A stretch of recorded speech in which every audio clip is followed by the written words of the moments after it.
పాక్ గూఢాచారిగా భారత సిఆర్పిఎఫ్ జవాన్. ఎన్ఐఏ దర్యాప్తులో సంచలన విషయాలు. నమస్తే, వెల్కమ్ టు ఆంధ్రప్రభ. నేను ప్రియా కౌశిక్.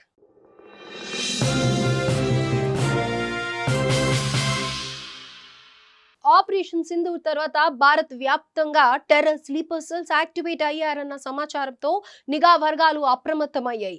ఈ క్రమంలోనే దేశ వ్యాప్తంగా శత్రు దేశానికి గూఢాచర్యం చేస్తున్న పలువురు స్పైల అరెస్టుల పర్వం కొనసాగుతోంది. ఇప్పటికే పలు రాష్ట్రాల్లో 12 మందికి పైగా వ్యక్తులను అరెస్ట్ చేసిన దర్యాప్తు సంస్థలు లేటెస్ట్ గా ఇదే తరహా ఆరోపణలపై సిఆర్పిఎఫ్ జవాన్ను అదుపులోకి తీసుకున్నారు అధికారులు. పాకిస్తాన్ కు గూఢాచారిగా పనిచేస్తున్నాడన్న ఆరోపణ నేపథ్యంలో సిఆర్పిఎఫ్ లో అసిస్టెంట్ సబ్ ఇన్స్పెక్టర్ ఎస్ఐగా పనిచేస్తున్న మోతీ రామ్ జాట్ ను ఎన్ఐఏ అధికారులు అరెస్ట్ చేశారు. ఆ తర్వాత ఢిల్లీలోని పటియాలా హౌస్ కోర్టులో ప్రవేశపెట్టిన ఎన్ఐఏ నిందితుడి నుంచి మరిన్ని వివరాలు రాబట్టేందుకు కస్టడీకి అప్పగించాలని కోర్టును విజ్ఞప్తి చేసింది.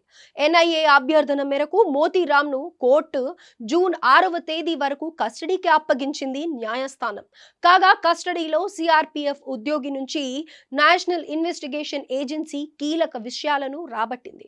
నిందితుడు 2023 నుంచి పాకిస్తాన్ ఇంటెలిజెన్స్ ఆఫీసర్తో సంబంధాలు నడుపుతున్నట్లు అధికారులు గుర్తించారు. దేశ భద్రతకు సంబంధించిన కీలక సమాచారాన్ని పాక్కు అందజేస్తున్నాడని తెలిపింది. సైనిక దళాల సీక్రెట్ ఆపరేషన్లు, భద్రతా మోహరింపులు ఉన్న ప్రాంతాల సమాచారాన్ని అతడు పాక్కు చేరవేస్తున్నట్లు తెలుస్తోంది. దీంతో ఎన్ఐఏ మరింత లోతుగా దర్యాప్తు చేస్తోంది. ఇక పహల్గామ్ లో ఉగ్రవాద దాడి జరగడానికి 6 రోజుల ముందు వరకు మోతీరామ్ అక్కడే విధులు నిర్వహించాడని ఎన్ఐఏ గుర్తించింది. ఆ తర్వాత మోతీరామ్ పహల్గామ్ నుంచి బదిలీ కాగా సామాజిక మాధ్యమాల్లో అతడి కదలికలు అనుమానాస్పదంగా ఉండడంతో ఎన్ఐఏ నిఘా పెట్టింది. ఈ క్రమంలోనే అతడు టెర్రరిస్టులకు సమాచారం చేరవేస్తున్నట్లు గుర్తించారు అధికారులు.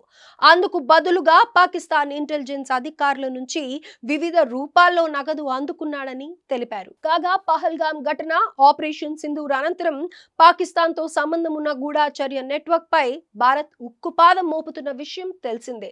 ఇప్పటికే యూట్యూబర్ జ్యోతి మల్హోత్రా సహా 12 మందికి పైగా వ్యక్తులను అరెస్ట్ చేసి విచారణ చేపట్టారు.